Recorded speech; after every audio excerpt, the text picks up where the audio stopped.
lízatka. Poďte si spolu s nami a s Demkou pripraviť tohtoročné mikulášske balíky. V tom období sa budem zotávať po operácii, tak všetko musím nachystať tento rok skôr. Teším sa. Takže ideme na to.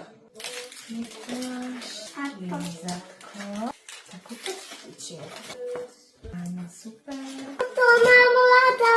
Také máš rada? A toto pesaninku.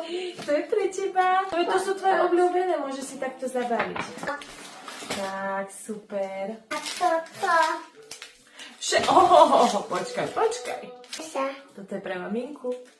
Prosím. Maminka sa potom s tebou podeli, čo povieš, ale jahodky sú pre teba.